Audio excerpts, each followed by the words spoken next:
أنت الرحمن يا الله، أنت الرحيم يا الله، أنت السلام يا الله، أنت العزيز يا الله، أنت القدوس يا الله، أنت الجبار يا الله. ولله الأسماء الحسنى فادعوه بها.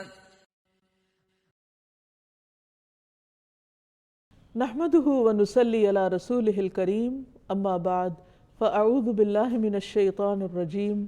بسم الله الرحمن الرحيم. رب اشرح لي صدري ويسر لي أمري واحلل عقدة من لساني يفقهوا قولي. ناظرین، پروگرام اللہ کے خوبصورت نام کے ساتھ آپ کی خدمت میں حاضر ہیں۔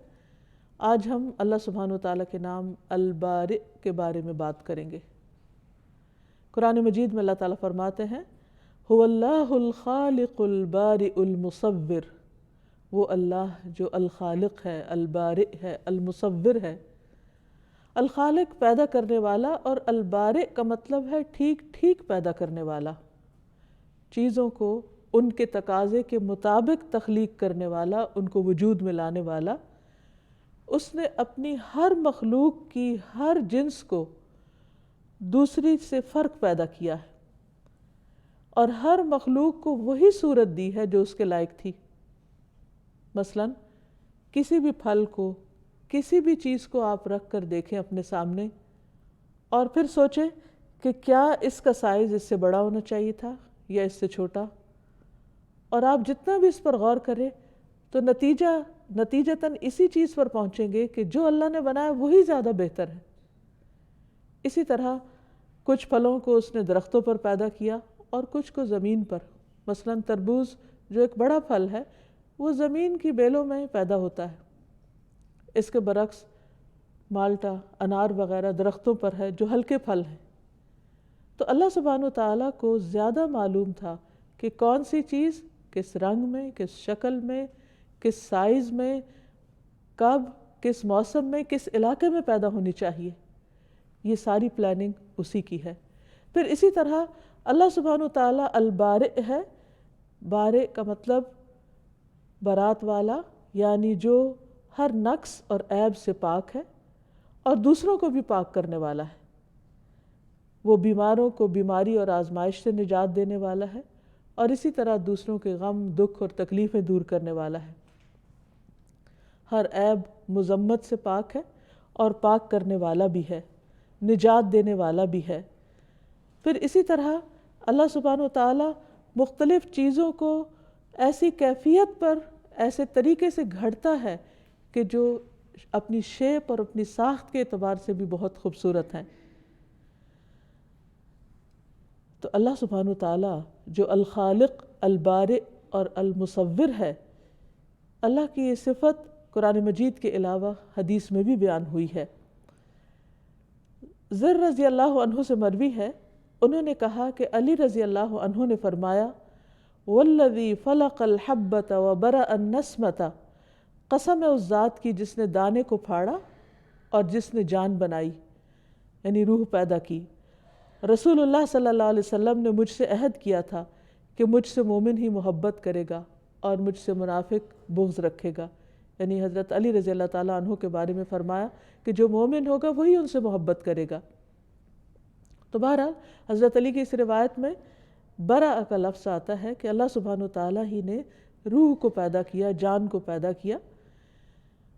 یہ اللہ سبحانہ وتعالیٰ کا ایک صفاتی نام ہے، اور اس کے مختلف دلائل ہمارے سامنے موجود ہیں۔ سب سے پہلی بات تو یہ کہ اللہ سبحانہ وتعالیٰ ہر نقص اور ہر عیب سے پاک ہے۔ قرآن مجید میں آتا ہے لیس کمثلہ شیء وہو السمیع البصیر، اس جیسی کوئی چیز نہیں، وہ سننے والا ہے، دیکھنے والا ہے۔ یعنی جتنی بھی اس کی تخلیق ہے، اس میں جہاں فائدے ہیں وہاں کوئی نہ کوئی نقص بھی نکل آتا ہے۔ صرف ایک ذات، وہ اللہ کی ذات ہے جو ہر عیب اور ہر نقص سے بری ہے۔ پھر اسی طرح اللہ سبحانہ وتعالیٰ دوسروں کی بھی برات کرتا ہے۔ موسیٰ علیہ السلام پر بنی اسرائیل نے ایک الزام لگا دیا تھا کہ ان کے جسم میں کوئی نقص ہے، عیب ہے، اسی لیے وہ ہر وقت بہت اپنے آپ کو لپیٹ اوڑھ کر رکھتے ہیں، پردے میں رہتے ہیں. تو اللہ تعالیٰ نے ایک ایسی صورت پیدا کر دی کہ جس سے ان کے اس الزام کو ان سے دور کر دیا گیا، اور اس کا سبب پیدا کرنے والا بھی اللہ سبحانہ وتعالیٰ ہے. قرآن مجید میں آتا ہے، یا ایھا الذین آمنوا لا تکونوا کالذین آذوا موسیٰ فبرأہ اللہ مما قالوا وکان عند اللہ وجیہا.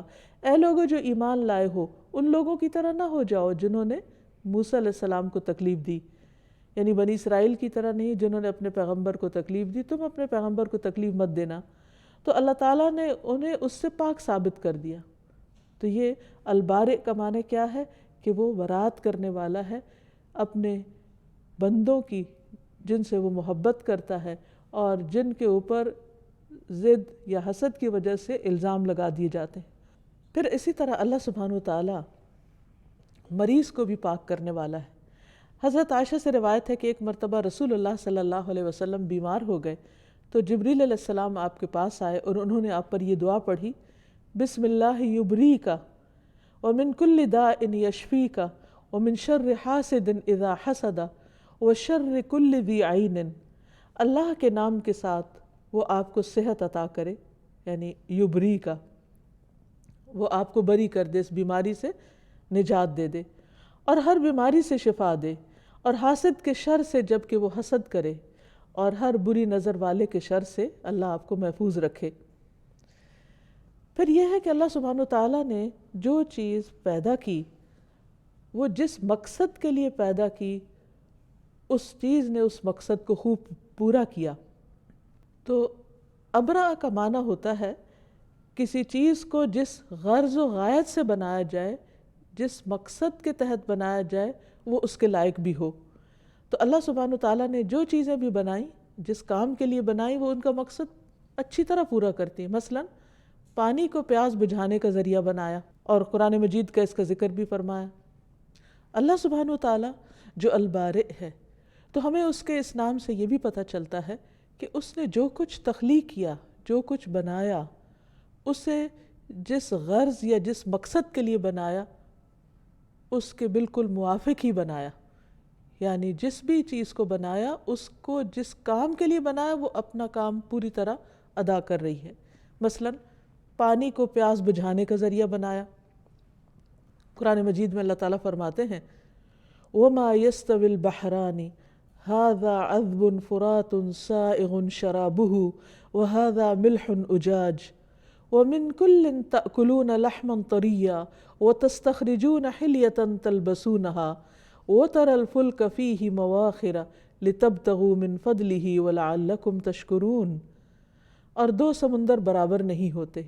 یہ میٹھا پیاس بجھانے والا ہے، یعنی ایک حصے کو اس نے میٹھا بنایا جس سے پیاس بجھائی جاتی ہے، جس کا پانی آسانی سے حلق سے اترنے والا ہے، اور یہ نمکین ہے کڑوا، اور اس کی بھی ضرورت تھی، اس کا بھی ایک مقصد تھا، اور جس مقصد کے لیے اس کو بنایا وہ بھی پورا پورا اپنا کام کر رہا ہے کہ اس میں ایسی مخلوق رہ سکے کہ جو میٹھے پانی میں نہیں رہ سکتی.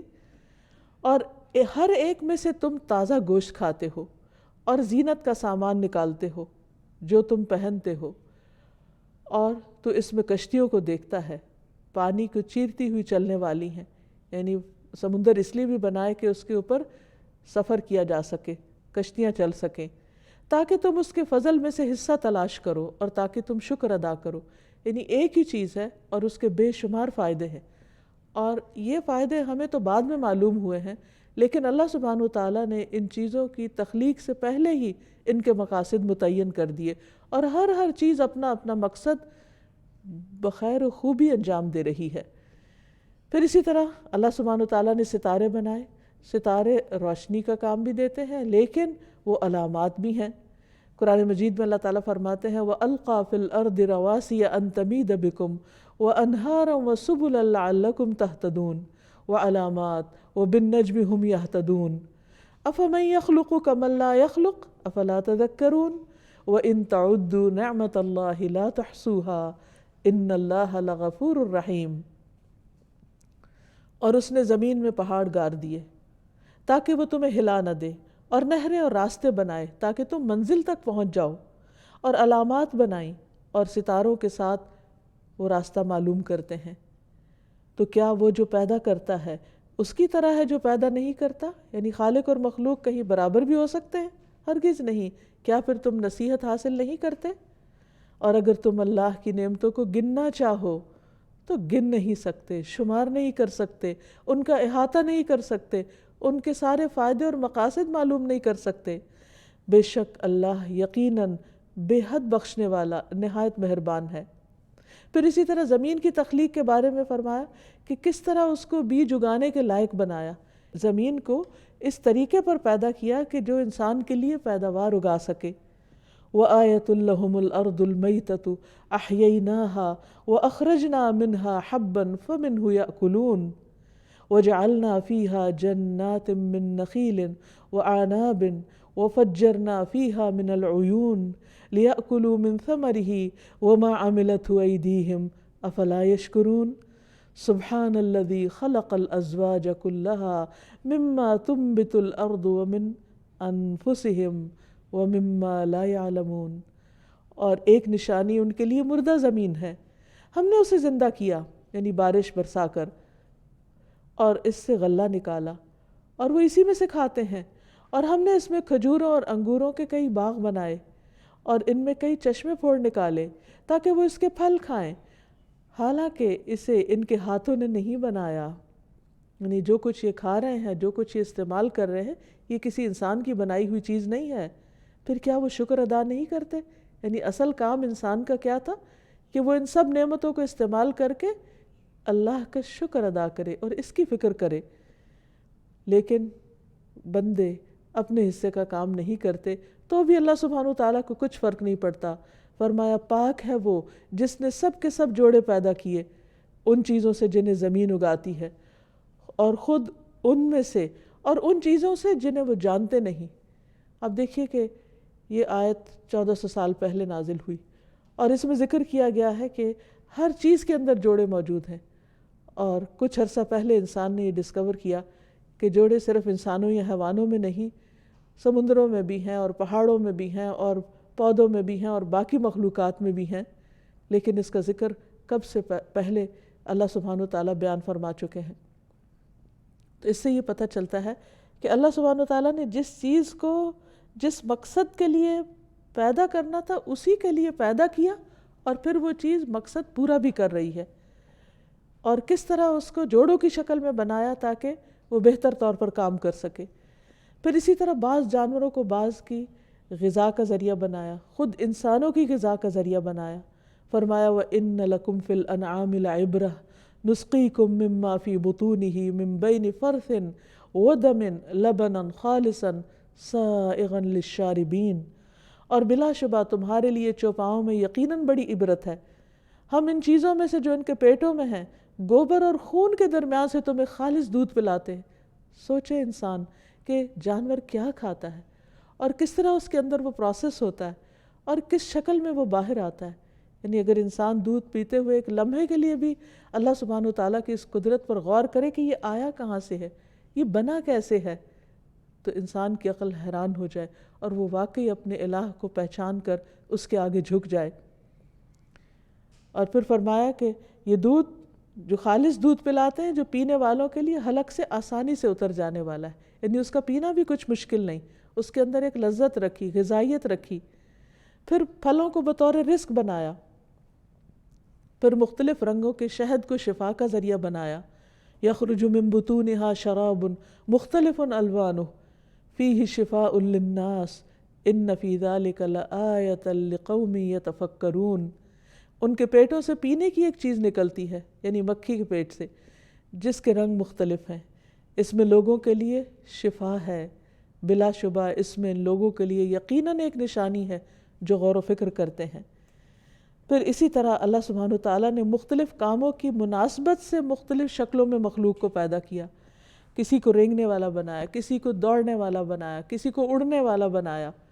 فرمایا وَمِنَ الْأَنْعَامِ حَمُولَةً وَفَرْشًا كُلُوا مِمَّا رَزَقَكُمُ اللَّهُ وَلَا تَتَّبِعُوا خُطُوَاتِ الشَّيْطَانِ إِنَّهُ لَكُمْ عَدُوٌّ مُّبِينٌ۔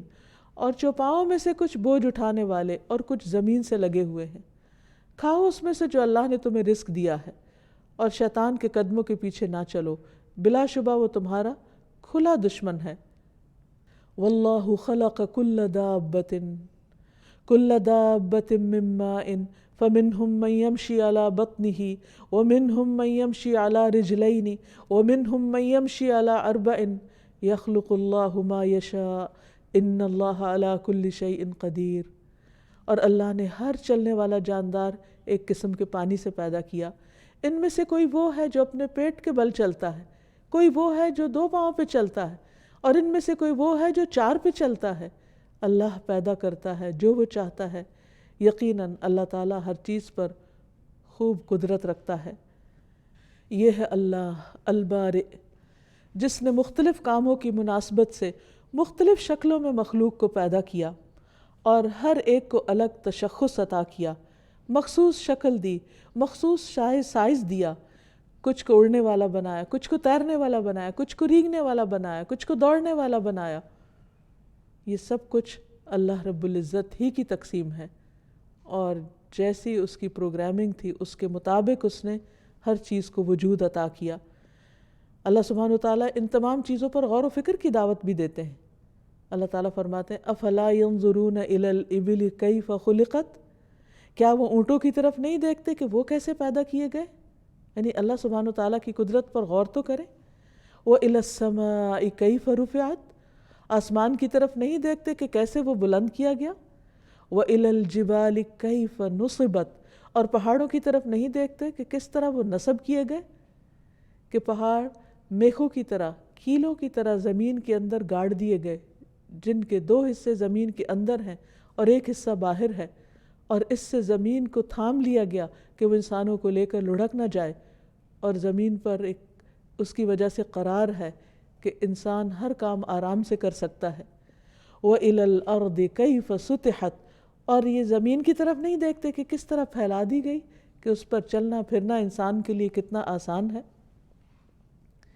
پھر اسی طرح آپ دیکھیے کہ جانوروں کے اندر مختلف ان کی اسپیشیز اور ان کے رنگ، نسل، شکل کے فرق کے علاوہ ان میں پھر تھوڑے تھوڑے فرق کے ساتھ مختلف چیزیں بھی پیدا کی۔ اللہ سبحانہ وتعالیٰ نے ہر جانور کا الگ مقصد بھی بنایا، اور صرف ایک نہیں، ایک ہی جانور کے کئی کئی فائدے ہمیں عطا کیے۔ فرمایا وَالْأَنْعَامَ خَلَقَهَا لَكُمْ فِيهَا دِفْءٌ وَمَنَافِعُ وَمِنْهَا تَأْكُلُونَ وَلَكُمْ فِيهَا جَمَالٌ حِينَ تُرِيحُونَ وَحِينَ تَسْرَحُونَ وَتَحْمِلُ أَثْقَالَكُمْ إِلَى بَلَدٍ لَمْ تَكُونُوا بَالِغِيهِ إِلَّا بِشِقِّ الْأَنفُسِ إِنَّ رَبَّكُمْ لَرَؤُوفٌ رَحِيمٌ وَالْخَيْلَ وَالْبِغَالَ وَالْحَمِيرَ لِتَرْكَبُوهَا وَزِينَةً وَيَخْلُقُ مَا لَا تَعْلَمُونَ، اور چوپائے اس نے انہیں پیدا کیا۔ یعنی ایک چوپایا جو ہے یا ایک مویشی جانور جو ہے وہ بظاہر دیکھنے میں ایک جانور ہے، لیکن کتنے ہیں اس کے فائدے؟ تمہارے لیے ان میں گرمی حاصل کرنے کا سامان ہے، یعنی ان کی وول سے تم فائدہ اٹھاتے ہو، اور بھی بہت سے فائدے ہیں، ان سے تم کھاتے بھی ہو، یعنی ان کا دودھ وغیرہ پیتے ہو، اور پھر ان کا گوشت بھی، اور تمہارے لیے ان میں جمال ہے، خوبصورتی بھی ہے، جب تم انہیں شام کو چرا کے واپس لاتے ہو ڈھلتے سایوں میں، اور صبح جب لے کر جاتے ہو تو دور سے دیکھ کر ان کا چلنا بھی تمہیں ایک رونق بخشتا ہے، تمہارے دل کو خوش کرتا ہے، اور پھر وہ تمہارے بوجھ ایک شہر سے اٹھا کر دوسرے تک لے جاتے ہیں، جسے تم مشقت کے بغیر خود وہاں تک پہنچنے والے نہ تھے۔ یہ سب کچھ اللہ سبحانہ وتعالیٰ کی رحمت ہے۔ فرمایا ان ربکم لرؤوف الرحیم، تمہارا رب بہت ہی شفقت کرنے والا مہربان ہے۔ اور پھر مزید فرمایا کہ اس نے تمہارے لیے گھوڑے اور خچر اور گدھے سے تمہارے لیے پیدا کیے تاکہ تم ان پہ سواری کر سکو۔ اب آپ دیکھیے 3 جانور ایک دوسرے سے ملتے جلتے ہیں، لیکن تینوں کا الگ الگ کام ہے۔ گھوڑے کا اپنا کام ہے، خچر کا الگ اور گدھے کا الگ۔ اللہ سبحانہ وتعالیٰ چاہتے تھے تینوں کا ایک ہی بنا دیتے، لیکن وہ سب کام نہیں کر سکتے تھے۔ جو کام گدھا کر سکتا ہے وہ گھوڑا نہیں کر سکتا، اور جو کام گھوڑا کرتا ہے یا خچر کرتا ہے وہ گدھا نہیں کر سکتا۔ کسی کا سائز چھوٹا ہے، کسی کا بڑا ہے، کوئی تیز رفتار ہے، کوئی آہستہ چلتا ہے۔ تو یہ سب کچھ کس نے پلان کیا؟ کون جانتا تھا کہ انسان کو اپنے کاموں کے لیے کیسی کیسی سواریوں کی ضرورت ہوگی؟ اور پھر ساتھ ہی فرمایا کہ تم ان پہ سوار ہو اور زینت بھی ہے، یعنی ان میں خوبصورتی بھی ہے، تمہارا دل بھی خوش ہوتا ہے ان کو دیکھ کر، اور وہ کچھ پیدا کرے گا جو تم نہیں جانتے، یعنی آئندہ بھی وہ پیدا کرتا رہے گا۔ اور حقیقت یہ کہ سواریوں کی مختلف قسمیں جو آج انسان دیکھ رہا ہے، چند سو سال پہلے انسانوں کے علم میں نہ تھیں، اور آئندہ بھی معلوم نہیں کیا کچھ اللہ تعالیٰ پیدا کرنے والا ہے۔ پھر اسی طرح جب انسان کو اللہ سبحانہ وتعالیٰ کی اس صفت پر یقین ہو جائے، ایمان ہو جائے، تو انسان کو چاہیے کہ پھر اپنے رب سے دعا بھی کرے، کیونکہ وَلِلَّهِ الْأَسْمَاءُ الْحُسْنَى فَادْعُوهُ بِهَا، اللہ کے ہیں اچھے اچھے نام، انہیں ان ناموں کے ذریعے پکارو۔ سب سے پہلی بات تو یہ کہ قرآن پاک میں اللہ سبحانہ وتعالیٰ ہمیں حکم دیتے ہیں فَتُوبُوا إِلَىٰ بَارِئِكُمْ، اپنے پروردگار کی حضور توبہ کرو، یعنی جس نے اتنا کچھ تمہارے لیے اتنا با مقصد بنایا، اتنا اپروپریٹ بنایا، تو اس کا حق تو تم ادا ہی نہیں کر سکتے، ایک نعمت کا بھی نہیں۔ اس لیے جب تم اس سے غافل ہوتے ہو اور جب تم اس کی چھوٹی یا بڑی نافرمانی کا کام کر لیتے ہو، تو تمہارے لیے لازم ہے کہ تم اس ہستی کی طرف پلٹو جس نے تمہیں یہ سب کچھ دیا ہے۔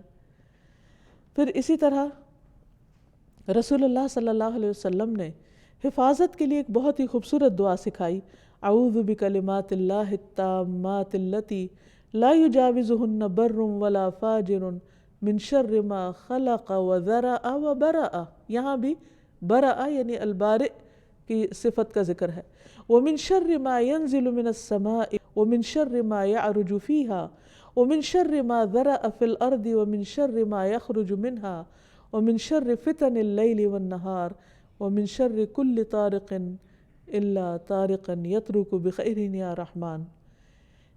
اس کا معنی ہے کہ میں اللہ تعالیٰ کے ان تمام کلمات کے ساتھ پناہ چاہتا ہوں جن سے آگے نہ تو کوئی نیک اور نہ ہی کوئی برا شخص بڑھ سکتا ہے، یعنی یہ کلمات اس کے شر کو روک دیں گے، ہر اس چیز کے شر سے جس کو اللہ نے بنایا، پیدا کیا اور پھیلایا، اور ہر اس چیز کے شر سے جو آسمان سے اترتی ہے یا جو اس میں چڑھتی ہے، اور اس چیز کے شر سے جسے اس نے زمین میں پیدا کیا، اور اس چیز کے شر سے جو زمین سے نکلتی ہے، اور رات اور دن کے فتنوں کے شر سے، اور رات کو آنے والے کے شر سے، سوائے اس کے جو خیر کا باعث ہو، اے رحم فرمانے والے۔ تو اس طرح انسان ہر طرح کے شر سے اپنے آپ کو بچانے کے لیے اپنے رب کا سہارا لیتا ہے اور اس کے دامن میں پناہ لیتا ہے ان دعاؤں کو مانگ کر۔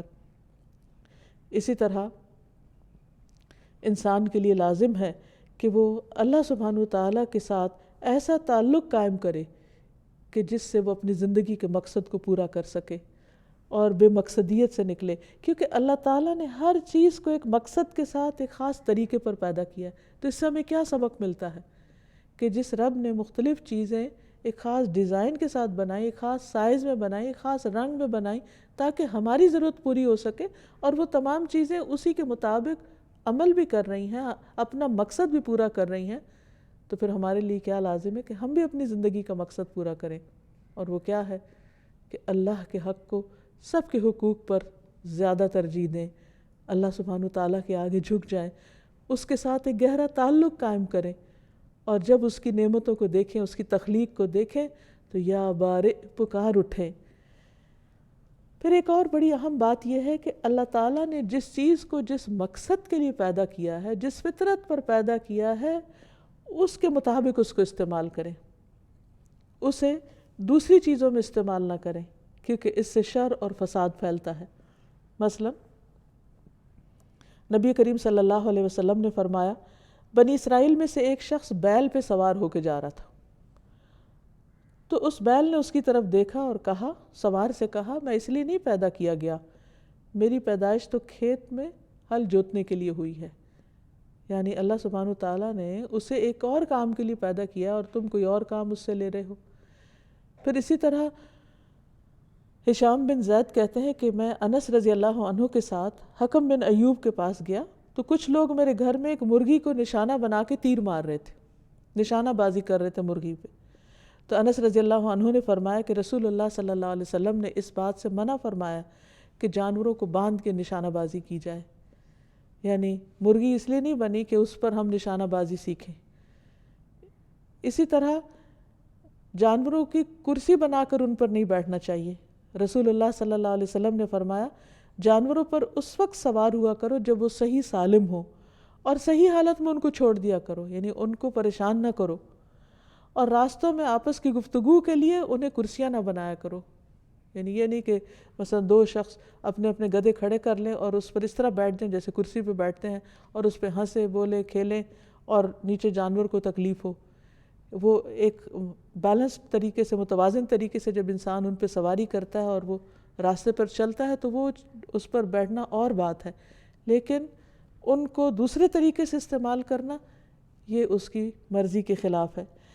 پھر اسی طرح یہ ہے کہ باقی تمام چیزوں میں بھی انسان اللہ سبحانہ وتعالیٰ کی تخلیق میں انٹرفیرنس نہ کرے، یعنی پودوں کے اندر یا پانی کے اندر ایسے کام نہ کرے کہ جس سے زمین پر شر اور فساد پھیلے، لیکن انسان نے چونکہ ان تمام چیزوں کو بعض اوقات صحیح طور پر استعمال نہیں کیا، تو اسی وجہ سے آج ہم دیکھتے ہیں کہ دنیا بھر میں بہت زیادہ ایٹماسفیئر کے اندر تبدیلی اور تغیر کا جو مسئلہ پیدا ہو گیا ہے، جو خطرہ ہم سب کے اوپر منڈلا رہا ہے کہ کس طرح ویدر چینج ہو رہے ہیں، کس طرح بارشوں کے موسم اور باقی تمام چیزوں کے اندر تبدیلی پیدا ہو رہی ہے، اوزون لیئر کے اندر رکھنے پیدا ہو گئے ہیں جس کو انسان کی ایک طرح سے حفاظت کے لیے اللہ سبحانہ وتعالیٰ نے رکھا، لیکن انسان نے اللہ کی مخلوق کو یا اللہ کی بنائی ہوئی چیزوں کو جب مس یوز کیا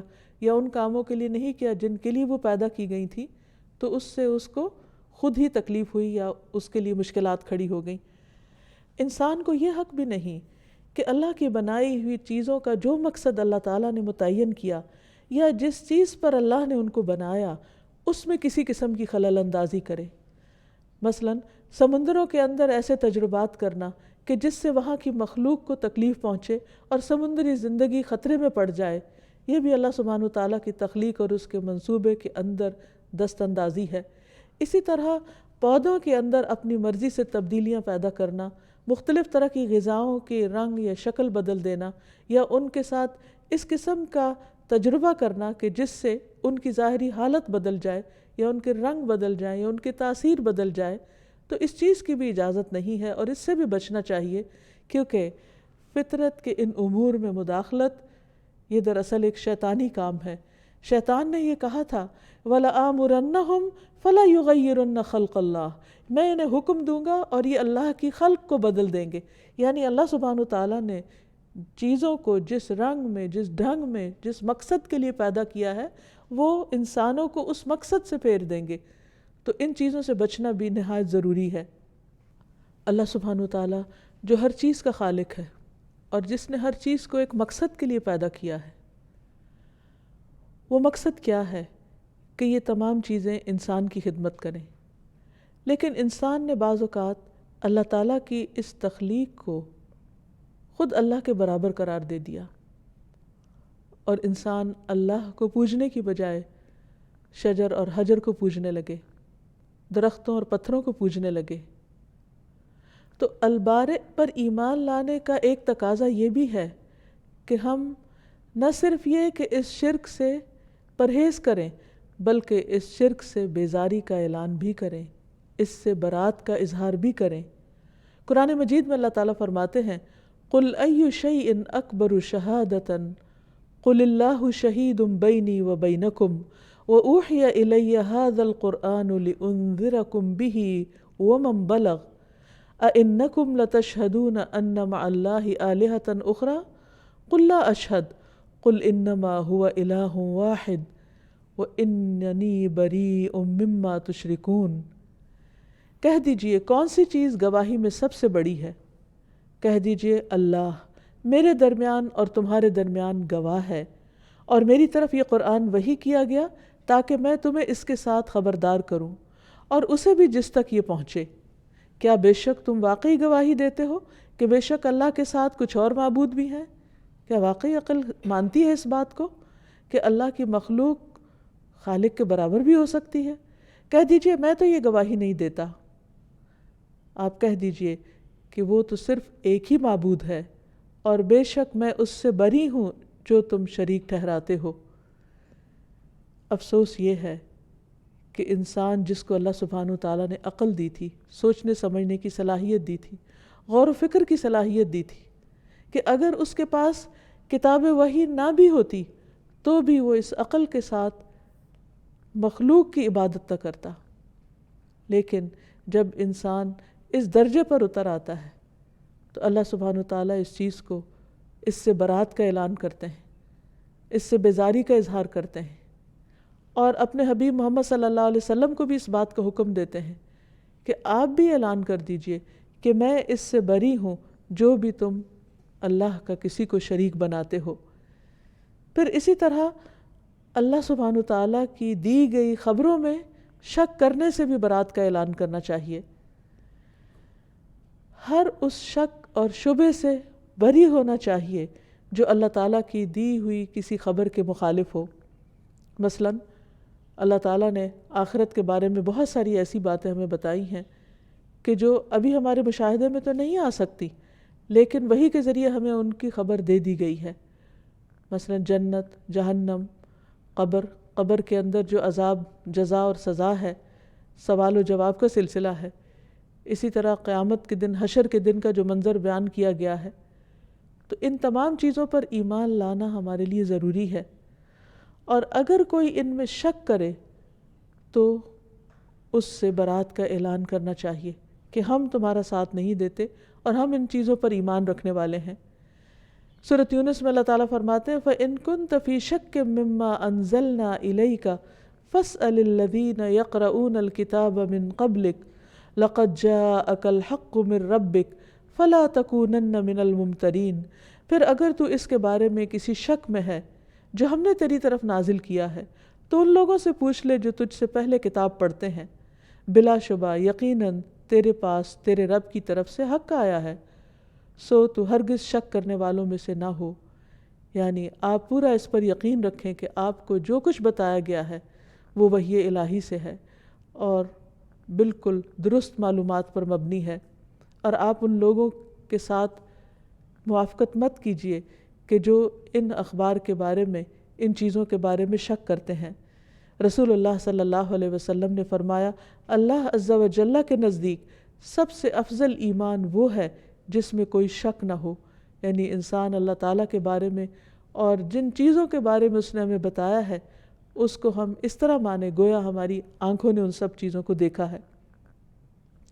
اسی طرح کچھ ایسی چیزیں ہیں کہ جن کو ماننا ہمارے ایمان کا حصہ ہے. مثلا تقدیر ہے، تو اگر کوئی شخص تقدیر کو نہ مانے تو یہ بات بھی درست نہیں، اور تقدیر کے منکر سے بھی بری ہونا ضروری ہے. یحییٰ ابن یعمر فرماتے ہیں کہ جس شخص نے سب سے پہلے تقدیر کے مسئلے میں گفتگو کی، یعنی انکار کیا، وہ بصرہ کا معبد الجہنی تھا. بس میں اور حمید بن عبد الرحمن حمیری حج یا عمرے کے ارادے سے نکلے. ہم نے کہا کاش رسول اللہ صلی اللہ علیہ وسلم کے کسی صحابی سے ہماری ملاقات ہو جائے جس سے ہم ان لوگوں کے بارے میں کچھ پوچھ سکیں جو تقدیر میں وہ باتیں کرتے ہیں، یعنی تقدیر کا انکار کرتے ہیں. تو اللہ کا کرنا ایسا ہوا کہ عبداللہ بن عمر رضی اللہ عنہ مسجد میں داخل ہوئے اور ہم نے ان کو دیکھ لیا. تو میں نے اور میرے ساتھی نے انہیں اپنے درمیان کر لیا، یعنی ایک طرف میں ہو گیا، دوسری طرف میرے ساتھی ہو گئے اور وہ بیچ میں تھے. میں نے سوچا کہ میرا ساتھی مجھے بات کرنے کا موقع دے گا، چنانچہ میں نے کہا ابو عبد الرحمن، ہمارے علاقے میں کچھ ایسے لوگ پیدا ہو گئے ہیں جو قرآن کی تلاوت بھی کرتے ہیں، علم کی باریکیاں بھی نکالتے ہیں، لیکن ان کا عقیدہ یہ ہے کہ تقدیر کچھ نہیں اور معاملات ویسے ہی ہو جاتے ہیں. تو ابن عمر رضی اللہ عنہ نے فرمایا جب تم ان سے ملو تو انہیں بتا دینا کہ میں ان سے بری ہوں اور وہ مجھ سے بری ہیں. یعنی جو شخص ایمان کے جو بیسک پلرز ہیں ان میں سے اگر کسی ایک پلر کا بھی انکار کرتا ہے تو اس کی موافقت نہیں کرنی چاہیے، کیونکہ یہ البارئ پر ایمان کے منافی ہوگا.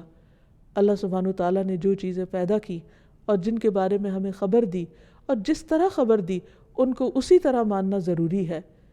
پھر اسی طرح یہ ہے کہ اللہ سبحانہ وتعالیٰ کو اگر ہم البارئ مانتے ہیں تو اس کی بنائی ہوئی تقدیر پر بھی ہمیں ایمان ہونا چاہیے. اور پھر اللہ تعالیٰ چونکہ برات کرنے والے ہیں اور انسان کا دفاع کرنے والے ہیں تو ہمیں بھی ایسے غلط کاموں سے برات کرنی چاہیے کہ جو اللہ تعالیٰ کو ناراض کرتے ہیں، اس کے نافرمانی کے کاموں سے بیزار ہونا چاہیے. جیسے اللہ تعالیٰ فرماتے ہیں وَإِذَا رَأَيْتَ الَّذِينَ يَخُوضُونَ فِي آيَاتِنَا فَأَعْرِضْ عَنْهُمْ حَتَّى يَخُوضُوا فِي حَدِيثٍ غَيْرِهِ وَإِمَّا يُنْسِيَنَّكَ الشَّيْطَانُ فَلَا تَقْعُدْ بَعْدَ الذِّكْرَى مَعَ الْقَوْمِ الظَّالِمِينَ۔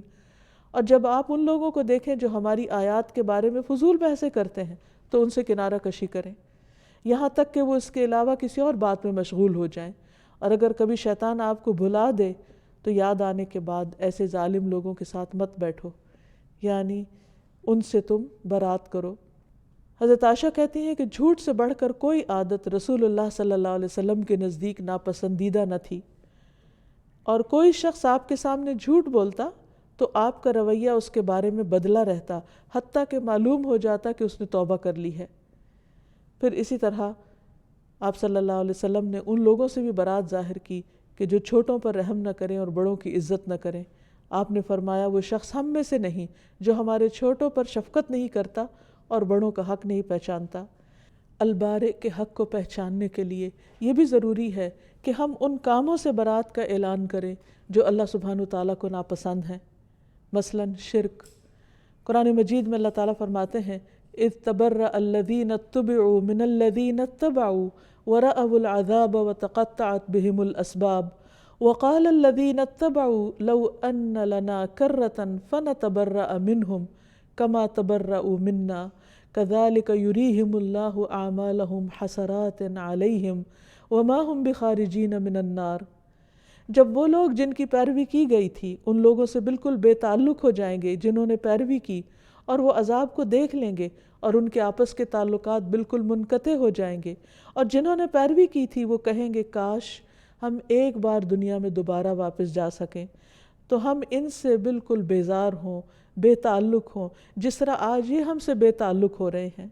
اس طرح اللہ ان کے اعمال ان پر حسرتیں بنا کر دکھائے گا اور وہ کسی صورت بھی آگ سے نکلنے والے نہ ہوں گے، یعنی وہ تمام چیزیں کہ جن سے انسان آخرت میں جا کر بیزاری دکھانے والا ہے اور ان سے بری ذمہ ہونے والا ہے، انسان کو چاہیے کہ ان کو جانے اور آج دنیا میں ان سے بیزار ہو جائے تاکہ کل قیامت کے دن انسان کے اعمال اس کے لیے حسرتیں نہ بنے۔